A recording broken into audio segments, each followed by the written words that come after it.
I got a message that you're live. I see me. I'm live. Hey, everyone. Welcome to Leadership Dolce, Sweet Morsels of Wisdom, where every month you'll have the opportunity to learn some amazing leadership lessons from both me and from my outstanding lineup of guest speakers. So tonight, I have the absolute pleasure of interviewing 4 amazing women from 4 different countries who have incredibly diverse backgrounds and cultures. And they will be sharing with us in tonight's event, Women Leaders and Their Journey to the Top, which is also a celebration for Women's History Month. After the interview, we will sign off of Facebook and go into our VIP Q&A session, Après Dolce, in the Leadership Lounge, which is only for the VIP ticket holders who are here on Zoom with me. So if you missed out this time, you can always get your VIP ticket for next month. So before we jump in, I really just wanted to introduce myself. I'm Joanne Newborn, certified lifestyle and leadership coach with Newborn Evolution. And I've found throughout my nearly 20 years in the corporate landscape that there is a real lack of leadership. And we tend to look at others to provide leadership for us rather than creating a leadership culture ourselves. And so these 4 women tonight have created it. And so I am thrilled to have them here tonight. So instead of me reading their bios out to you, for each participant, I thought it would be much more fun and dynamic if each person gave us a little bit about who they are. So I'm going to ask each of you who you are and what makes you unique, and feel free to have fun. And I'm going to start with Lynn Sessions, who is a partner at BakerHostetler. I think I said that right. Take it away, Lynn.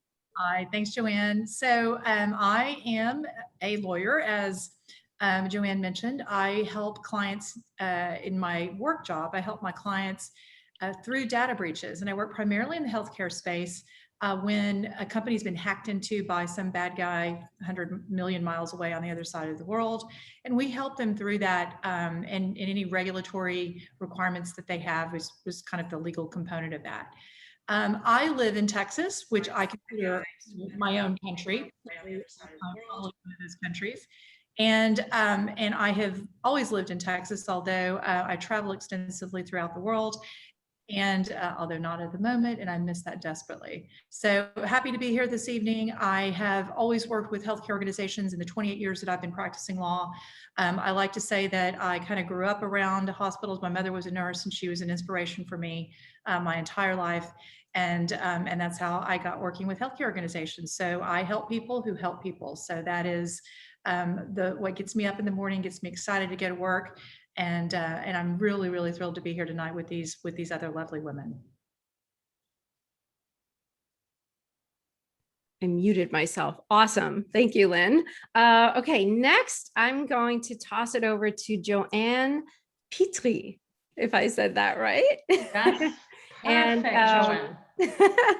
And she is a corporate coach, and she is also a strategic advisor. And I love your story, Joanne.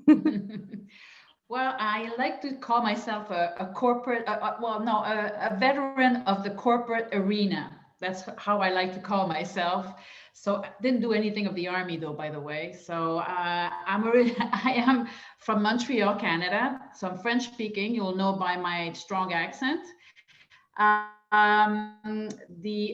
think this thing about me is my husband is speaking whenever we're together, either at home or with someone.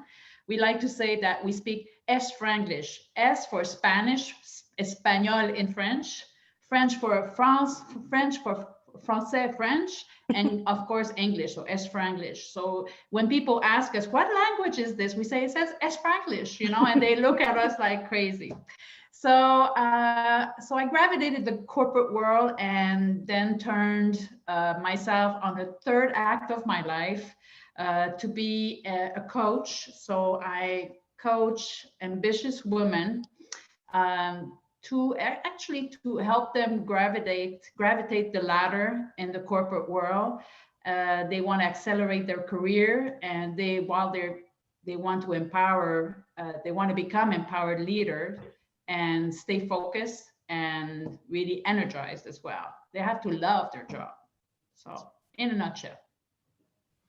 Awesome. Actually, hi, I want to say hi to Claudia Sam. She's here on Facebook, and she just said that Franglish is her first. Oh wait, Franglish is her first language.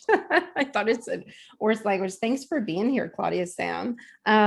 So anyway, I just want to quickly say to everyone who's out there on Facebook, if you guys have questions, I'm monitoring it. So if you want to just put them in the comments, I'm watching, so you can jump in and ask questions anytime you like.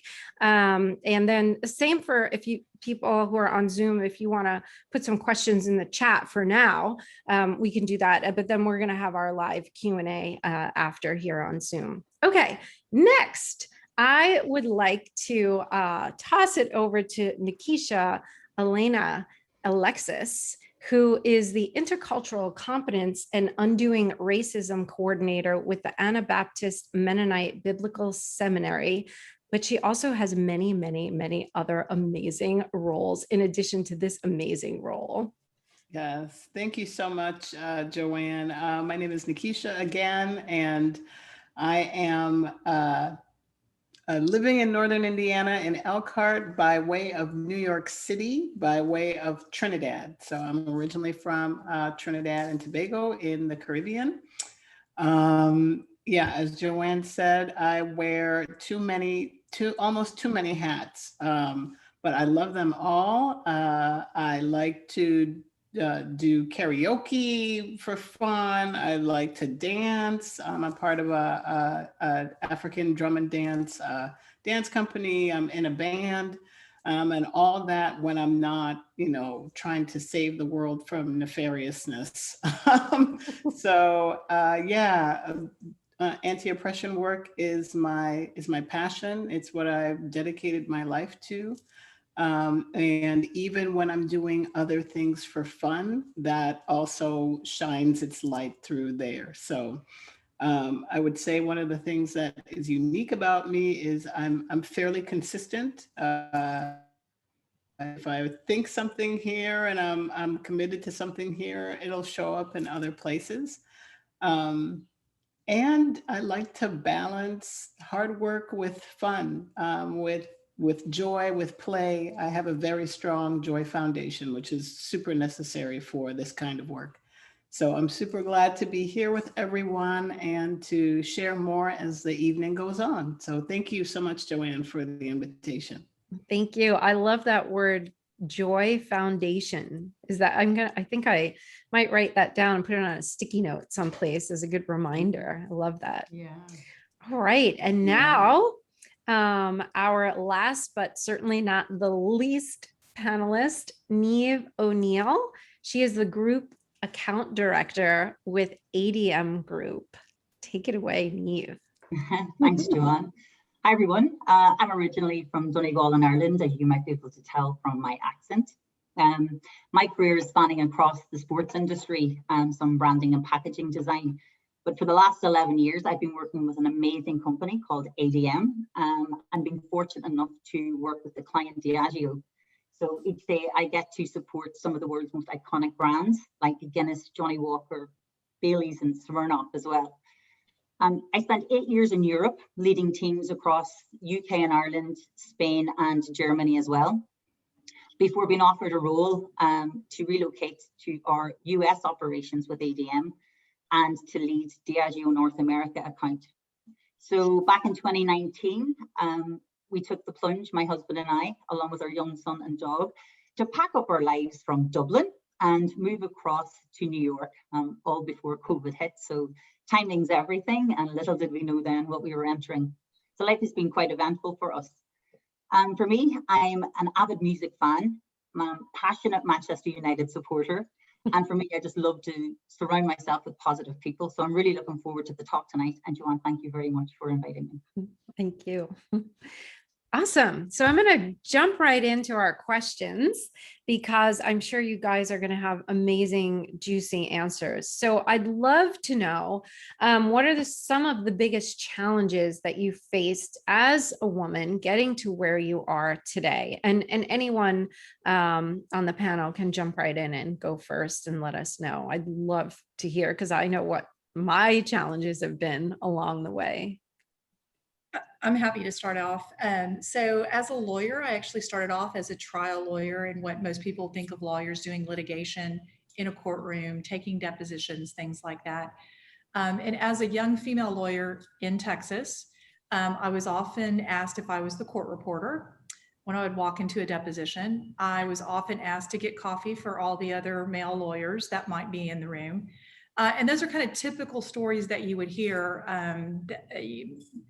My colleagues and I that were primarily women were having early on in our career. And there had been women that, certainly preceded us and kicked in some glass ceilings for us. But as we came up through the early 90s and into the late 90s, we were still facing a lot of these types of issues. And it seems almost a foreign concept to me today to think about that. And as a result of that, living in Texas, it wasn't unusual for an old male judge to comment on us being little ladies and things along those lines. So I would say kind of some of the biggest challenges though were really being accepted in a man's world. So I remember clerking for a law firm when I was in law school, which is in the summers between your law school years. You'll go to a law firm and you'll intern there and you'll get paid for the internship. So I was clerking at a law firm here in Texas. And I remember, I think there was one female attorney, but it was probably a firm of about 30 lawyers, and there was one female attorney that worked there. And I remember thinking, how am I going to impress this firm enough so that they want to hire me for a permanent job? And the only thing I could think to do was send around an email. I think these were the early days of email, believe it or not, to all of the lawyers in the firm and say, I really like barbecue and I want you guys to take me to a barbecue joint. And that's something we would do here in Texas. And the guys loved it. They absolutely loved it. The fact that I would take that initiative and do it, but trying to think of ways in which you can, other than just proving yourself as a great lawyer, finding ways to socialize in such a way that did not come across as flirtatious, did not come across as, that was still somewhat impressive and on a one-to-one with particularly young male lawyers, was something that was very difficult for us to do. Now, that's not a problem that I necessarily see today. However, we do still see our law firms struggle with, how do you entertain female clients? Is it just the female lawyers that entertain female clients? How do male lawyers entertain female clients, et cetera? So there's a lot of, I think, that we still struggle with as a profession, and how the sexes really do interrelate with each other. And I think that, the early, I've been in practice now for almost 30 years, kind of the early underpinnings of that we saw were kind of more in those traditional male-female type of gender stereotypes that I faced as a young lawyer. But I think there's been a lot of walls that have been broken down over the years that have been incredibly helpful to our female lawyers that are coming up through the ranks now. Yeah, amazing. The beginning of what you said just sounded like an Aaron Sorkin script, it was incredible, but it really happened. Thank you for sharing that. Would anyone else like to share that some of the challenges they've had? I think, Joanne. Well, go ahead, Ian. Yeah, what I was going to say was I also mentioned some of my early career would have been part of the sports industry. So for that, it was very male dominated. So certainly there would have been gender bias around that. Trying to prove yourself, as Lynn said, you have to work very hard to try and stand out and navigate through what we'd call the boys' club, I suppose. So yeah, I think that probably would have been one of the challenges that I would have faced there, but managed to navigate it well, I think, given where I am today. I think some of the pieces that I would call on as well is there has been female rivalry, I think, early in careers as well, but great to see things like International Women's Day and how we can now move forward, how times have changed and we support each other and are stronger together in that. It's great to see that type of culture is diminishing. Yeah, definitely. I was going to just add on this on the male domination. I was I started a career in the construction industry as a project manager. So I heard all the swearing and all the feminist whatever comments, whistling, name it. I remained who I am, and that's the main thing. Because later on in my career, I heard a lot of women complaining about their female boss being just like a man, and I felt very bad in hearing that. I wish on a woman, it's good to break this glass ceiling, but it's also great to remain who we are deeply, and that's one thing to be to make sure of. Yeah.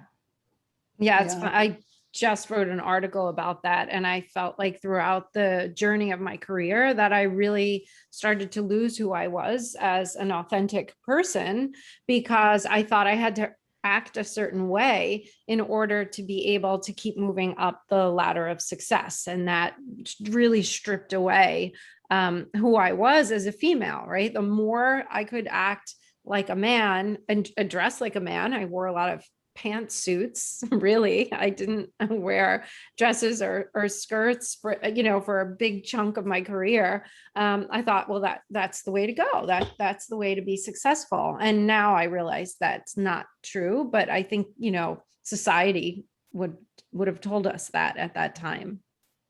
And if you have a chance to read that article, it's a great article she wrote. Please dig for it. It's a great article she wrote. Thank you. Okay, well, I'll keep moving on with the questions. I'd love to know, what are some of the biggest surprises that you've encountered along the way of your career?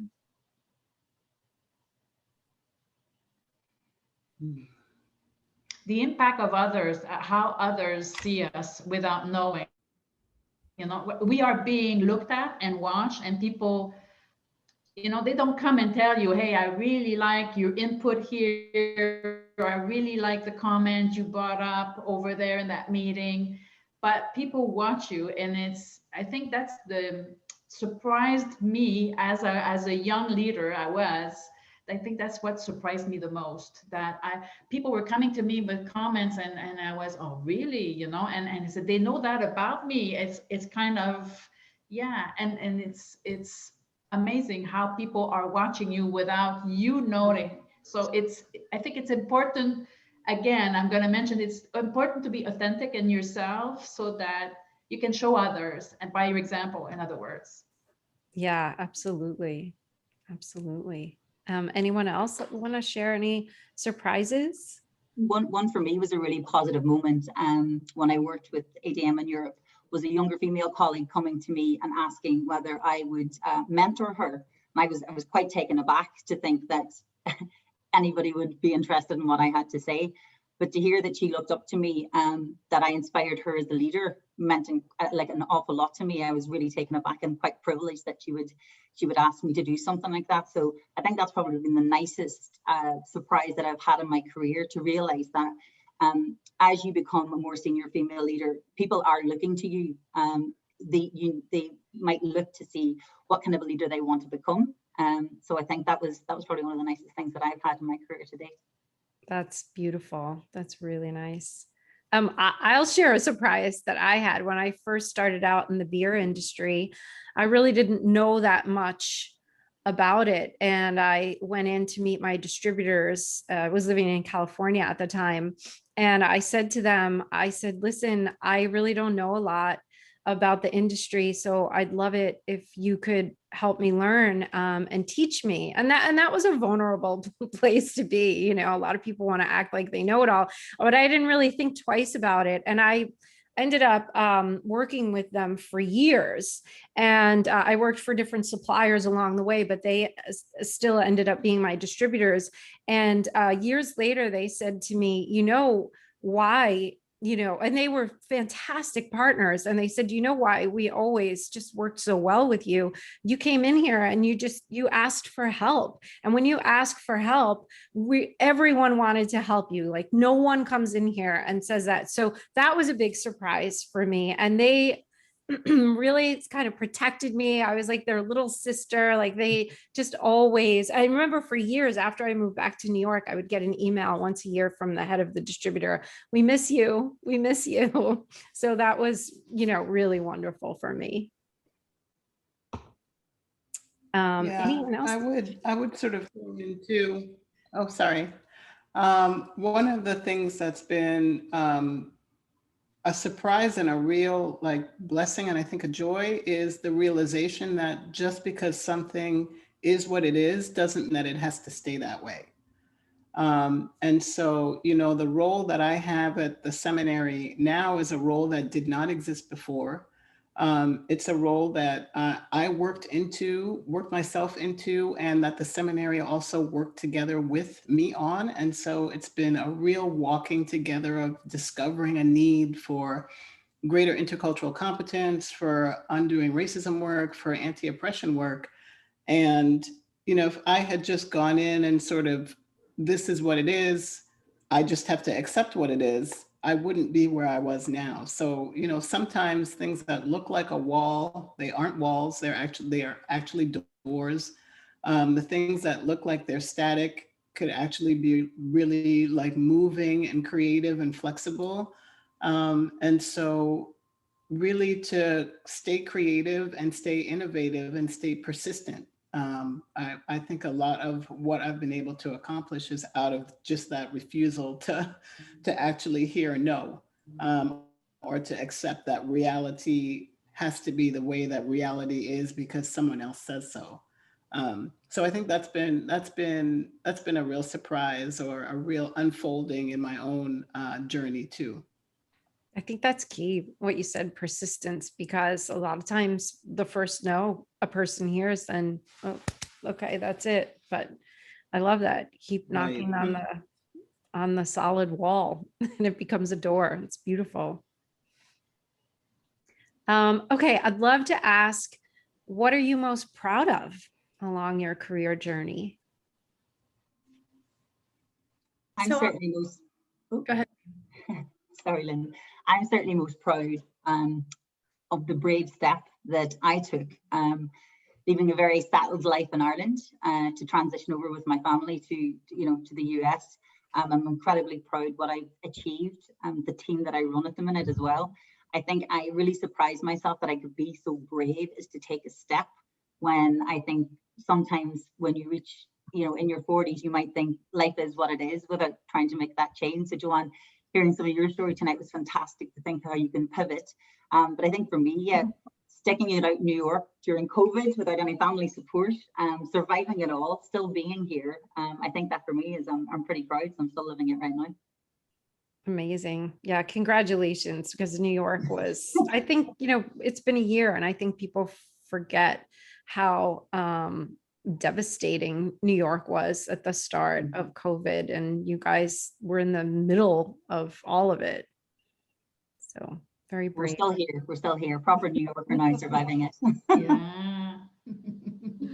One more reason to say, if you can make it in New York, you can make it anywhere, right?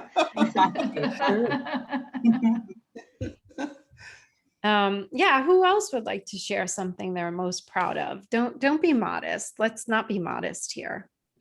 I will go ahead and go. I will say this, in spite of COVID this last year, we as a law firm, in particular my group, the healthcare privacy and compliance team, we had probably our most successful year, and financially successful, yes, but also successful in accolades and other things that we were able to garner this past year.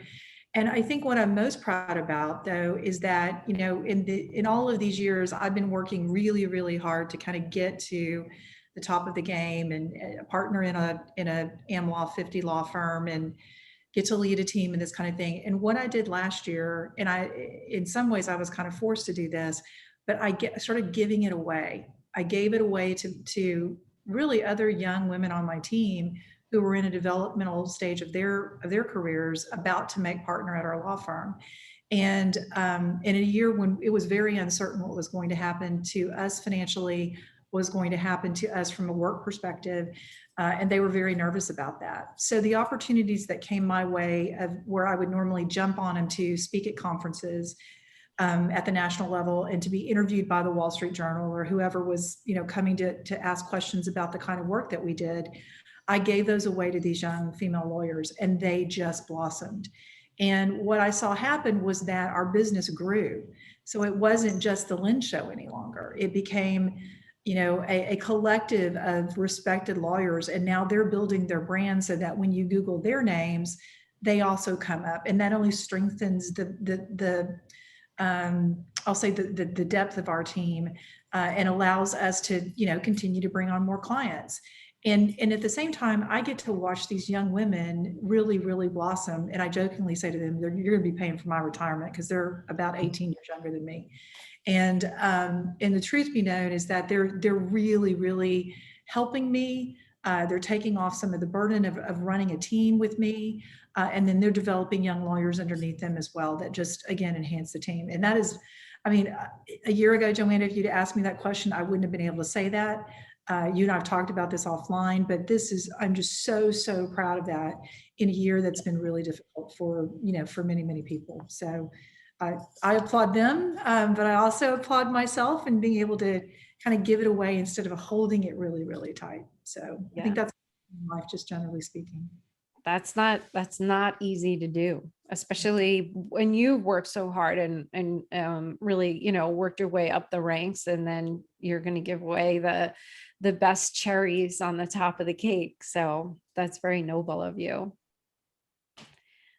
I feel like, Joanne, you need to talk about, like, I'm most proud of the stories that you told me of, like, when something just wasn't right and resonating with you, you just said, I'm not taking this. I'm not taking this. Yeah, I don't settle. Yeah, I just don't settle. I guess I'm very proud of sticking to who I am, my values, and just not settling just for nothing. And it's true, I've had offers that crazy or not, I refused because they were not in alignment with who I was or who I am still, but so I'm very proud of, I guess I'm going to sound holistic, but I think I'm proud of the human being I became and still becoming, because I might have gray hair, but I'm still becoming a human being. Well, I think we all are, but if you don't mind sharing, because when you told me your story, I was fascinated. There were so many times that you had a great job at a company and you just like walked away because it just the culture or the principles or something just wasn't resonating with you, and you just never feared like what will happen next. You're like, it's fine, I'm gonna get another job, like I'm great at what I do. And I felt like I needed to tell it because it was really like mind-blowing when you told me about it. There's one story where I didn't agree.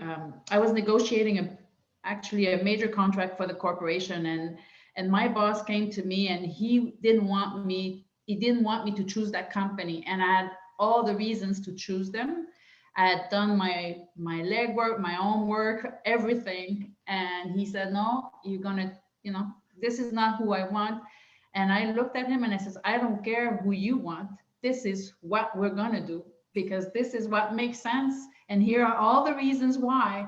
And he says, yeah, and you're ready for me to fire you for that? I said, do whatever you want. It's your job to do whatever you want with me. But I says, I'm sticking to my point. So they escorted me out. And that was pretty good. They had to call security. I don't know why, but they called security and himself, and they escorted me out. And I had a smile big all the way here because I said, well, there I am, I'm the good one. I was saying that to me humbly, though, because I knew I was right. So, and I said, ciao, everybody. And I took the elevator, went down, and just walked away and said, okay, that's it. I have to find another job now. That's it. Amazing. And you did, I think, immediately. Almost. If I could piggyback on what Joanne, like we you're like my soul sister. That story resonates with me so much. I think there's other Joanne said not to be modest. So there are lots of things that I feel proud of. One of the things that my mom was very mindful of when we came to the US was she would say to me as a student, you're Black, you're a woman, and you're an immigrant. And, you have to work 3 times as hard. And that wasn't necessarily counsel, it was just the reality that any one of those things could be a strike against you. And then to be embodying all 3, that was just the world that I was going to be in. And I feel very proud that with the help of other people, family, friends, teachers, mentors, etc., for me, also God, that like the things that I have set my mind to that I should not have been able to accomplish under other people's ideas of who I am or what I could do or how smart I was, I have been able to. And, I look at all of these different arenas of my life where there were obstacles, where people said, no, you can't get funding for that. Or sometimes you share your idea freely, your idea ends up somewhere else before you do. I mean, there are all these sorts of obstacles that can come up.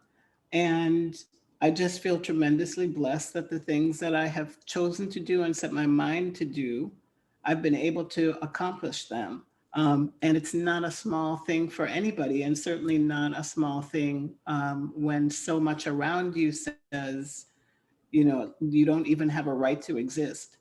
So, that my heart is full with all of the things that are around me that I've been able to say, yes, you didn't let anybody stop you, and the impact that has had. So, yeah. Incredible. Thank you for sharing that. I'm going to ask the panel one more question, and then we're going to wrap up the Facebook portion of this. But so I wanted to say to anyone who's listening out there in Facebook land, if you have any questions, now is the time to put them in the comments, because we'll be signing off in the next 5 minutes or so. And so the last question I had is, if you were going to give advice, and probably some of you have covered off on this already, but if you were going to give advice to the younger generation who aspire to achieve greatness, what is one piece of advice that you would give to them? For me, it would be about making sure that you're authentic and just truly be yourself. I think there's enough pressures within work without trying to pretend to be somebody that you're not. I think I've learned that throughout my 16-year career, which is really, if you're yourself, it's much easier to believe in yourself as well when you know you're being true. And I'd say as well, be bold and be brave. I think anything that you think that you want to do, you can achieve. So really believe in yourself, and make sure that you surround yourself with positive people.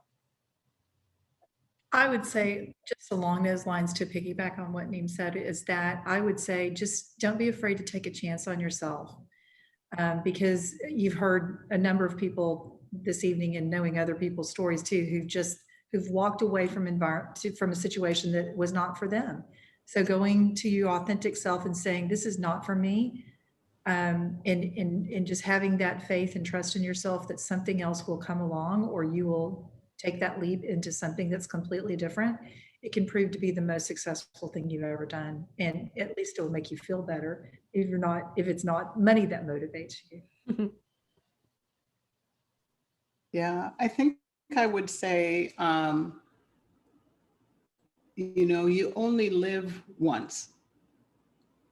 And, at the age of 40, turning 41, I feel like I've had sort of a rebirth and a renewal.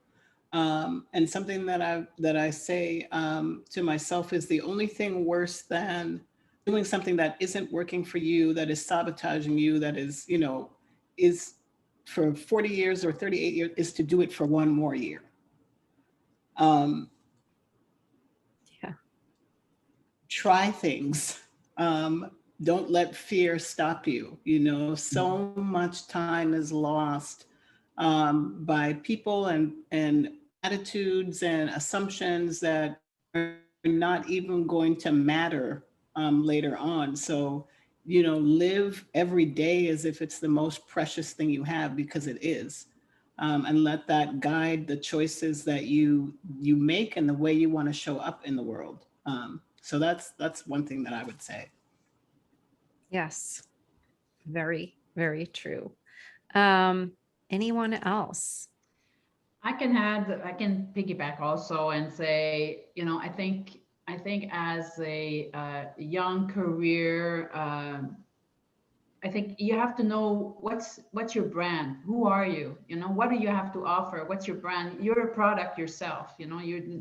Unless you are I don't know, a product, but you are showing up as a product. So therefore, know what's your brand, and is it aligned with who you work for?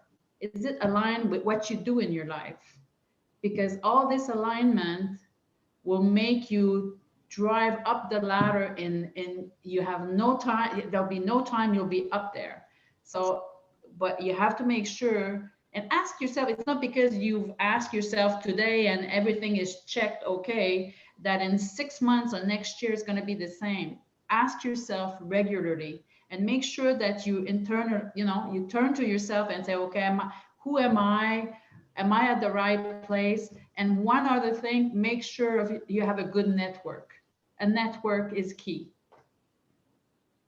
Really great advice. That's fantastic.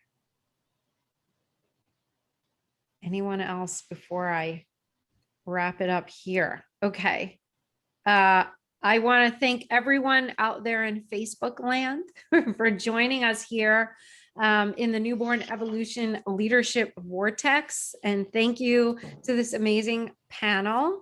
Thank you, Lynn, Joanne, Nikisha, and Neve. So we're going to sign off here and we're going to move over to the Opera Dolce in the Leadership Lounge for VIP ticket holders. And we're going to open up the floor for Q&A.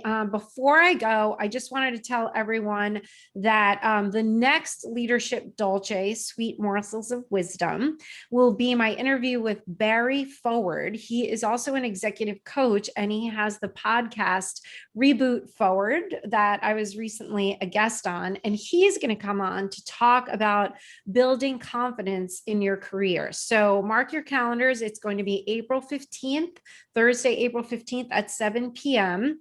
And if you have a VIP ticket, which I'll be giving everyone information on how to do that throughout the month, Barry and I are going to do some hot seat coaching in the Leadership Lounge. So you can bring all of your career challenges, any questions that you have, and you're going to get real live in time coaching from Barry and I. So thank you all on Facebook, and we will see you on April 15th. Okay.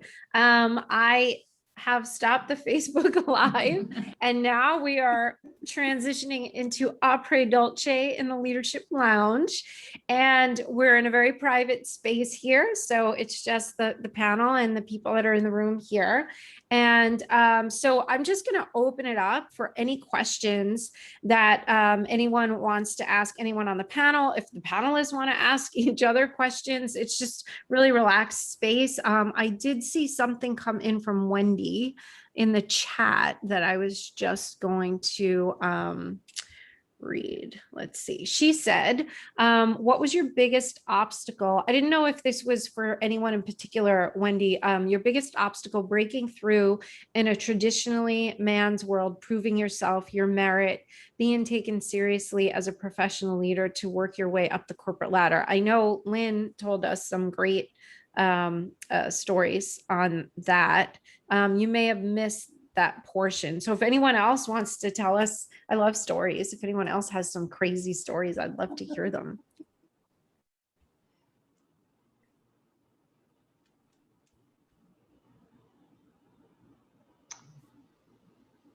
No? Okay. Getting respected, I guess, is enough, credible and respected. Just like Lynn was saying, you start and you get asked, when is the coffee gonna come, and when is lunch, and what's for lunch, and could you go check if lunch has arrived yet? And even though you're with your colleagues, right, and they know who you are and they know your title, and they ask you, you're at the other end, and the one next to the door of the boardroom doesn't go check, but they ask you to go check. So that's you have to overcome and answer frankly, I guess, and say just be yourself. Be yourself, be assertive, like we said, be assertive, be yourself.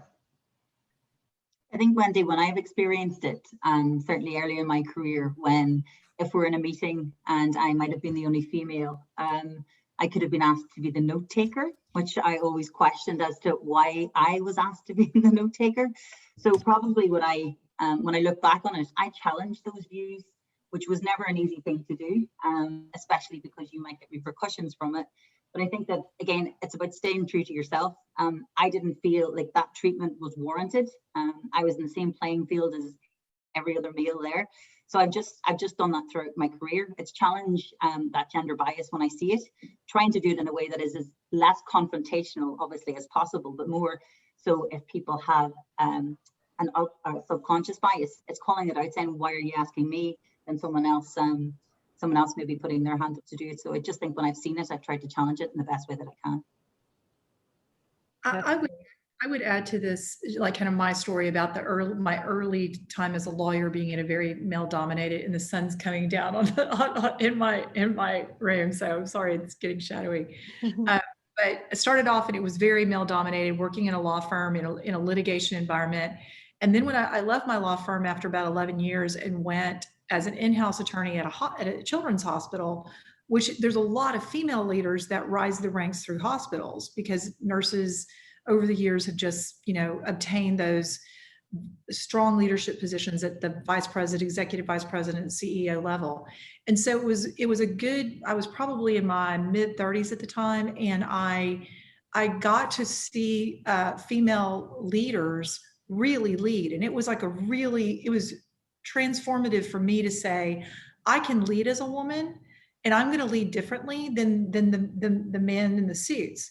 And then when I left the hospital to come work at the law firm I'm at now, where I've been about 10 years, that's how I lead. Like, I lead in a really different way than I would have, I think, had I stayed in a law firm through my entire career, because I learned from women who were then mentors to me, who I then wanted to strive to be like them, not only the way that they led in their jobs, but how they led in their families, how they led into communities, being in, charitable organizations and things along those lines.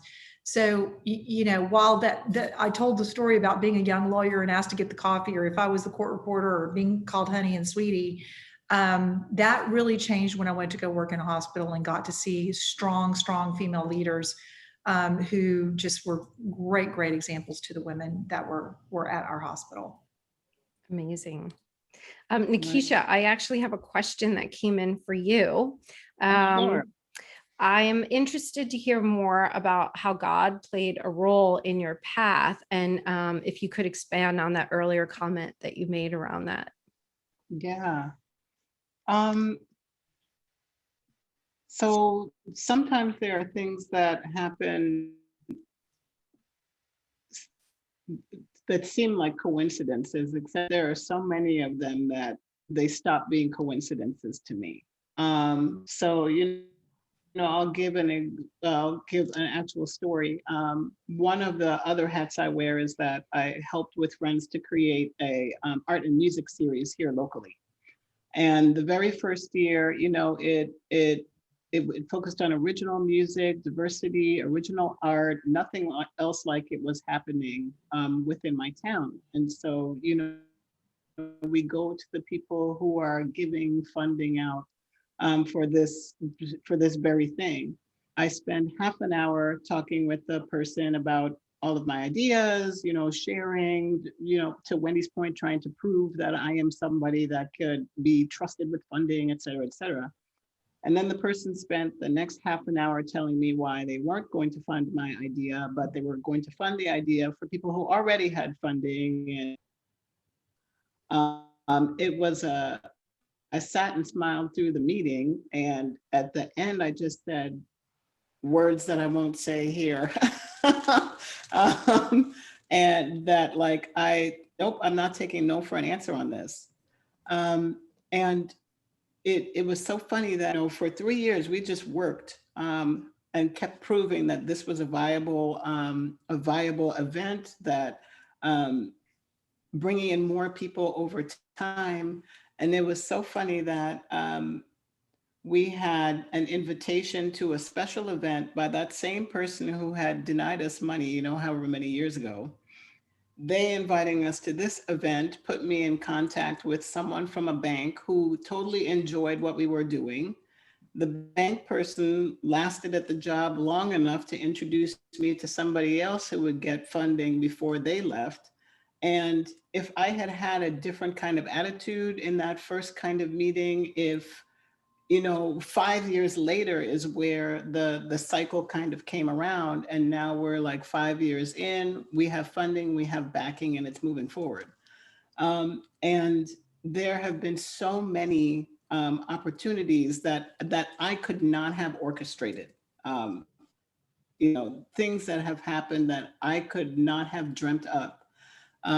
That have made it possible for me to walk through doors that I thought was closed, or to do things that others sometimes had said no for me to be able to do.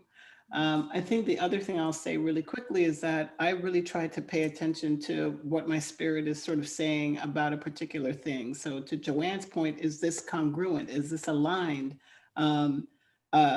Am I able to see kind of beyond the surface of what's happening within this particular space, and really just kind of listening to and being led where I should go. So that's how I would answer that in such a short time, but I've just seen it happen so many times in my life that things that I could not orchestrate have kind of opened up pathways for me that I thought were closed. So that's one thing I'd say. It's beautiful. Any other questions from anyone in the Zoom room? Hi, everyone. Hi. Hi, Deborah. Nice to meet you all and hear your stories. I'm signing in here from the 10th floor in Denver, Colorado. I'm at a high rise and the sun's going down here as well, saying to my Texas friend there. I think the question, I don't know that I have a question. I'm at a stage where I've completed a career and now I'm looking towards consulting and helping others, right? Being a mentor, being a consultant. But I think it's interesting to me that you all talk about authenticity and being oneself. But, you know, how'd you get there? How does one discover who one is, right? That's a big question. And a lot of the young people I meet, they don't know who they are yet. They haven't had enough experience, or they're just beginning. And, you know, if I were to get to know you better, that was what I would ask you. I would say, how did you figure out who you were? How did you discover? Did your family give you a sense of yourself? Did a church, did a community? Have you had, like me, a million years of psychotherapy and a million years of analysis and a million hours of consciousness raising groups with women? I mean, because I think you're right. I mean, I think there's something genuinely true there, but I think for me, the bigger question is, how do you figure out who you are? And how do you figure that out so that you can define it and explore it and stay true to it? Do you see what I'm saying? Mm-hmm. That's a very good question, Deborah. Great question. It's a very good question, because I think life has to occur, has to hit you, has to propel you, has to lift you, has to put you down for you to advance and learn from it. I think the main thing is that every time you get I would say you get hit, because it's probably that point where you know you have to learn something because you get hit. So whenever you get hit, Yeah. that's when you have to take the time and reflect and really say to from this, you know, and otherwise you're not born with all this Nope. sage thing, you know. You're not Nope. you're not like I'm certainly not Buddha or Jesus or, you know, so and so therefore I'm not born this way either. And my parents were not like that either. They gave me what they could and they did their best, but Yeah. that's all. But I had to learn my own things, and every time I got and experienced that, I had to sit and journal and try to understand what had happened to me and why did it happen to me. And who I was became to appear really slowly but surely. I think the intuition also played a lot, and I really I believed my intuition, and even though sometimes I was questioning it, but I was still going with it. So I think all of this comes with time, and you have to be patient, and you have to be, I guess you have to have the gratitude of saying, I'm learning something whenever it's not really the good timing to say, I'm really learning something here. Yeah, you know, when you feel like mainly dropping everything. So that's my comment. That's a great Long answer. one. See, that should be recorded and shared with young people, because it's one thing to say, you know, you ask, you know, young people don't know if honesty matters to them or not yet. They don't know it yet. They don't know what their values are yet fully, because they haven't had enough time to get into the mix and play with it and figure it out. And I think that's one of the things why I love working with young people. I'll say, I don't know. Do you value honesty? Do you? I don't know. What in life has taught you that that's important, you know? Like, I'm kind of a mix between a dream analyst, a psychotherapist, and a coach. I mean, I don't know what the hell I am. I'm like a hybrid, you know, all these little roots tangled up together. But I love how confident you all of you were in saying, you must be authentic. You must be yourself. You must be genuine. And what a beautiful thing to say. And then what a beautiful thing to open further for the young people you're mentoring, right? To explore further with them. Like, what does that mean? How are you going to figure it out? You know, and I loved journaling, of course.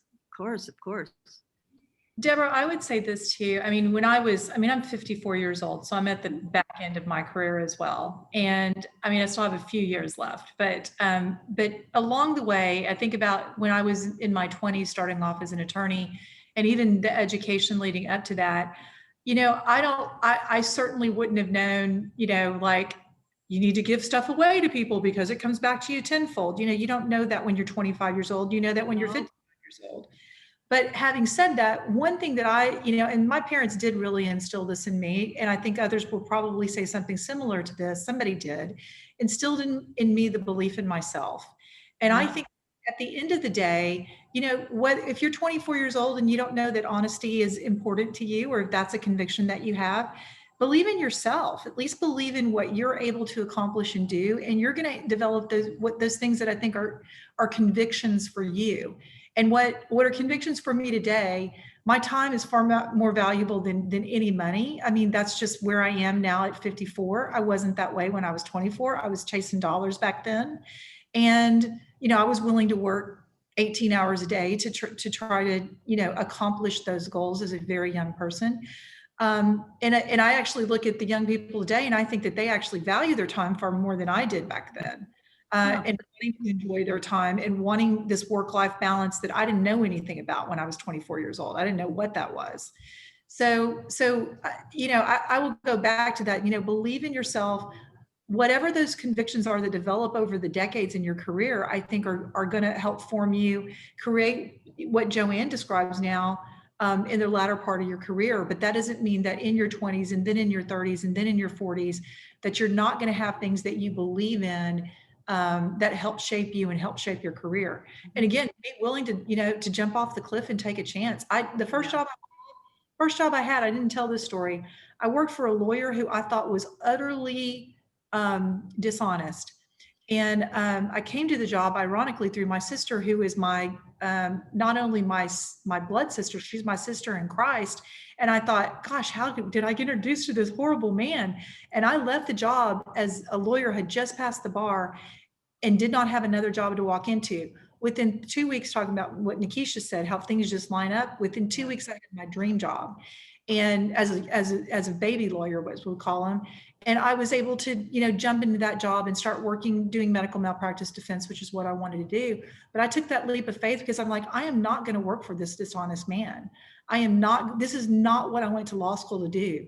And I even called a mentor of mine and said, Blake, I said, and he was a man of faith also. And I called him and I said, Blake, I said, is this how all lawyers are? Because how have you done this for 20 years if this is how lawyers are? And he said, no.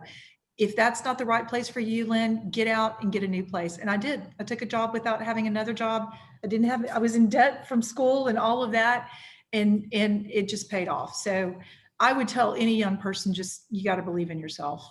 Wonderful. What a wonderful thing to say. What a wonderful thing for you to have experienced in your own lifetime too. I've never told that story publicly. Oh, thanks for sharing it here. Before I forget, I just want to say one thing. One of the things I've been doing during COVID is reading biographies, rereading a number of biographies. Or see, again, women from my era, that's always what you said to people right away. There was a mode of inquiry, like, what movie have you just seen? What novel are you reading? What group are you in? Learning about yourself, etc. And I just want to tell Neem, I've just reread. Do you know who Nuala O'Fwellyn is? I'm not familiar, Deborah, no, unfortunately. She's an Irish superhero. And she wrote a book called Are You Somebody? And I haven't read it in years, and I just reread it. I'm also reading, if you guys really want to read a wild book, read the biography of Joan of Arc by Marina Warner. That's a hell of a read, I'll tell you that. That sounds Talk good. about being true to yourself and having a subjective experience of self and sticking through it through thick and thin. She's the one. She's a model.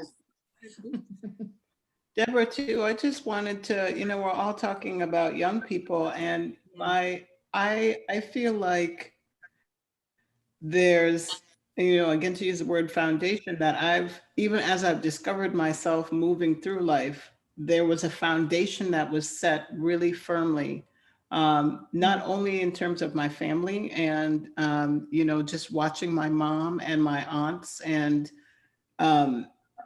watching them be able to accomplish what they were able to accomplish and to push through and to be resilient. But I had the blessing of having public school experiences that were transformative for me. I went to a creative arts elementary school. And so, people might be familiar with the movie Grease. It's an old movie, but, we're performing Grease in the 5th grade. Who, full on plays. Our drama teacher, I'll never forget Miss Bass, we were learning to sing and perform as 11 and 12-year-olds. Middle school had an exceptional experience there too. We integrated choir. My history teacher had a piano in his class and would play jazz. My English teacher had us doing coffee houses where we would write our poetry and those kinds of things. I mean, my educational experience was so robust. And it meant something to have adults treat you like human beings, and value your thought and teach you critical thinking. And so I feel like there's a through line in my life that has been fairly consistent, even as I've, discovered new things about myself and healed part of myself that need to be healed, and, made mistakes and come back from those mistakes.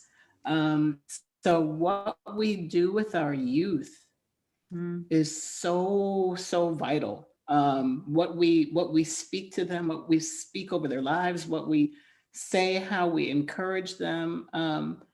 And I don't have any kids of my own, but something that I do wherever I'm around youth, I try to know their name. I ask them what they're interested in. And those are the kinds of things that sort of build like, hey, somebody that's not my parent and isn't paid to or biologically responsible for caring about who I am actually cares. So, you know, that's how I would say too, that you discover or unfold your authentic self. Like our schools are such an important part of that when they're done well, and can be so damaging to that formation when they're not. So that, like, I credit my family and my educational experience very highly for where I've been able to end up. It's amazing.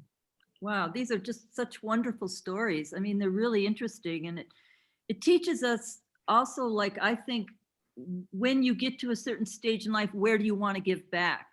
Because it was so foundational to you. Like you've just told the story, community and education, right? Community, the arts education, to give back to that sensibility, that milieu, because it helped shape you so much. That's, you know, Yeah. you have to figure those things out at this stage of life as well. Like, all right, now what really matters? Where am I going to put some of my money? Where am I going to put some of my energy? Where am I going to put some of my desire, my natural impulse to give and to continue things that I believe are important, and great ideas and thoughtful experiences coming forward here.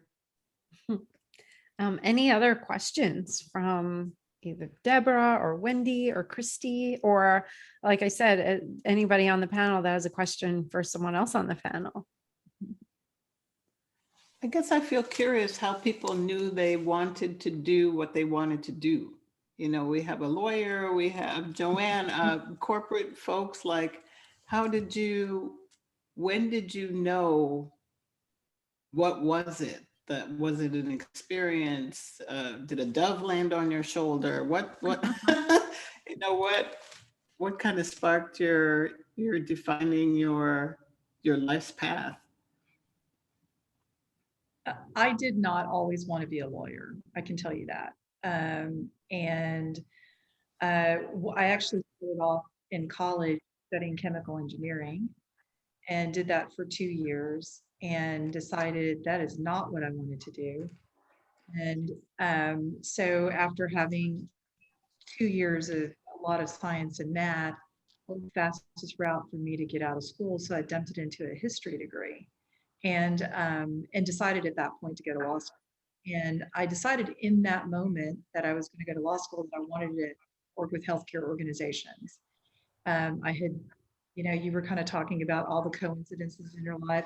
I look at the fingerprints of Jesus throughout my life, in the sense that there were experiences I had at 16 working in physicians' offices that set me up for my clerkships while I was in law school, that then set me up for my first jobs when I got out of law school, and then it just trickled through the 28 years that I've been a lawyer. So I can't say that I've, you know, Perry Mason, or gosh, that really dates or you know, A Time to Kill, or whatever, John Grisham, whatever you want to say. None of the moments for me. It was really more of I really was, as a young person, you know, a child of the 80s. I was that yuppie that wanted to drive a BMW, and what was a way that I was going to make money doing that. And that's kind of what drove me to be a lawyer. And then within the law, you can do a lot of different things. And I've been so blessed that every single job I've had, save that one with the unscrupulous lawyer, I've really enjoyed doing it. And I've got to work with amazing people who helped bolster my career. And that's, you know, that can't be, that I can't state that enough. And now's that chance for me to give that back to these young people that we're, in particular young women. I feel a real heart for that right now at this moment in time, to be able to really get back. And they're going to have different career paths than I have, probably have children along the way. But hopefully, you know, we're able to forge a, you know, a path for them to, that it's easier for them, and that they, you know, they make waves in the world as well. Nice. I will say that my career path has gone like this. like my career path has been things come into my sight line, and I can take this road or this road, and I was given opportunities. So I'll just give you quickly, like in college, I just wanted to be in advertising. Like I was so gung-ho to work for an ad agency. And I did in the 2 summers that I was in college. And when I got out of college, I went to work for an ad agency, and I realized that I really didn't like it as much as I thought I would. And I had it was during a recession, and I lost my job 9 months in to my very first job out of college. And I won't go through the whole story, but some interesting things happened, and I started acting. And I never in a million years thought I'd be an actress. And then I went back to school, and I took a career path of being an actress for about 10 to 12 years. And then I wasn't having fun doing that anymore. That was my barometer. If I wasn't having fun, I was going to leave the business, because it's a very tough business. And then I ended up in the alcohol beverage industry for 18 years. And now I've just stepped away from that and became a leadership coach and an executive coach. So it's like I just follow the things that come to me and make sure it feels right, and then go in that direction. So it's been a wild ride.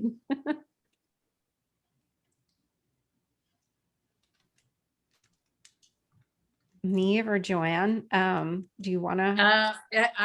I'm here since I'm back. Yeah, sorry about the You okay? intermission. There's a storm. No, I'm okay. I mean, it's fine. It just cut just like this. So sorry about the interruption. I guess I never knew what I wanted to do. I didn't have an idea, a little bit like you, Joanne. And I mean, I was like, well, what am I going to do? So I love dance. So I decided I was going to open a school of dance. Ooh. So young and now, so I decided I'm going to open a school of dance, which I did, but I was not making. I'm a little bit like Lynn. I wanted to drive the BMW and have the good life. And I says, there's something wrong here. It's not matching. It's not matching. So I decided to go to, my first job was really with a construction company who gave me a chance.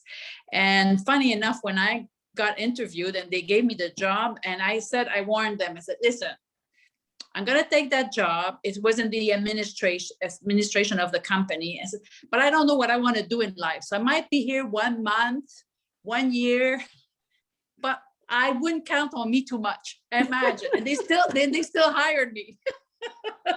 I stayed there 8 years. And every time there were new people coming into the office and introduce everybody in the office. They used to introduce me. Oh, this is the one who's not going to be with us for very long, by the way. I don't know if we should even introduce you to her, because she always says she's not going to be here for long. So it was irony. And this is how I started, pretty much in the male-dominated industry. So I went from construction, then I went to I worked for one of my clients in construction because the construction company closed. Then I got into real estate. And every time afterwards that I got something particular, every time I opened the department. And, when I was coming in, they said, we want you to take care of this department and start it. And I had a big, really, it was a challenge, but it was a beautiful challenge, a chance to start a new department every step of the way. So, and today, well, a little bit like Deborah was saying, I'm at the age where I want to give back, and I thought that coaching was going to be the thing for me, and it is really. I do mentoring, I do coaching, and I love it. That's awesome. Well, Neve, were you gonna say something? No, I just, it's more from your side, Joanne, that it's not that I had a vocation for what I do, because starting in the sports industry, spending a few years there, then going into packaging and design, I think it's through some of the challenges that I've had in my career where I left positions because I wasn't happy or didn't enjoy what I did. So I've been with this company for 11 years, and it's because I truly I just really love what I do now. I love the fact, as I said, I get to work on some of the most iconic brands in the world when it comes to the alcohol industry. But it's how I progressed. I've seen the company change so much from when I joined 11 years ago, through the leadership, a lot of the initiatives that they do, that I want to be part of it. So I just think for me, yeah, staying 11 years in something where usually I had a 3-year limit, I think, previously to that, has just been that, yeah, I just love what I do. I love the people that I work with, and I love the company. Part of what I loved was obviously getting to work with Joanne. Yes, I do miss that. So I think that's it. It's the people that I've met within what I do is why I stay and keep doing what I do. I just have to say that Neve's company made the glass that I'm drinking out of right now. And it says drink positive. So we'll all be responsible. I have my Guinness glass here. Well, I do want to be respectful of everyone's time. Thank you so much. This was so wonderful. I appreciate you all being here so very much. And yeah, so the next one is going to be in April 15th, and I'll send you all the information in case you guys want to come on the VIP here and ask some Q&As. But any parting words before we go? And thank you to Deborah and Wendy and Christy and Ed that were here too. Parting word for me is just thanks, Joanne, and thank you for being such a strong female in my life. I have never been happier since meeting a couple of years ago. You've been a great influence, so I really want to say thanks. Oh, I love having you in my life, all of you. Thank you. Thank you. Thank you also, Joanne, for inviting us and sharing and meeting these beautiful women around, and fantastic. Thank you. Thank you all.